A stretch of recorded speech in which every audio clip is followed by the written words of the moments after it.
Donald Trump is in China with a long business agenda: trade, tariffs, artificial intelligence, rare earth minerals, Tesla, Nvidia, Apple, Taiwan. But there is another issue sitting inside this summit: Iran. And that may seem strange at first. Why would Iran come up during a US-China summit in Beijing? The answer is oil.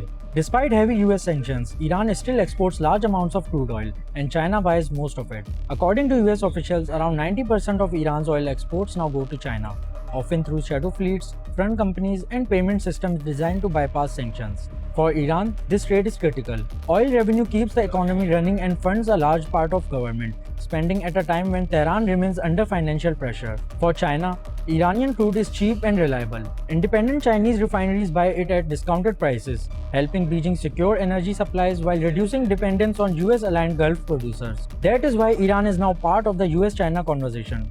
Washington wants Beijing to scale back purchases of Iranian oil and tighten pressure on networks accused of helping Tehran evade sanctions. But there is a bigger concern too: the Strait of Hormuz. The ongoing conflict and tensions in the Gulf have disrupted one of the world's most important energy routes, through which a major share of global oil passes. China imports most of its oil, much of it from the Gulf.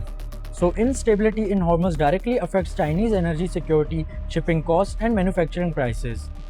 That is why Beijing wants de-escalation. China may reject unilateral US sanctions on Iran, but it also does not want a prolonged regional war that threatens trade routes and economic stability. In recent weeks, Beijing has urged Pakistan to continue mediation efforts between Tehran and Washington, while keeping diplomatic channels open with Iran. China is also one of the few countries with real leverage over Tehran because it remains Iran's biggest economic partner and oil buyer. That gives Beijing influence, but also limits how far it wants the conflict to escalate. Trump has publicly said he does not need China's help on Iran. Yeah, I don't think we need any help with Iran, to be honest with you. They're defeated militarily, and they'll either do the right thing or we'll finish the job. I have a great relationship with President Xi, and I think it's going to remain that way. We have a lot of things to discuss.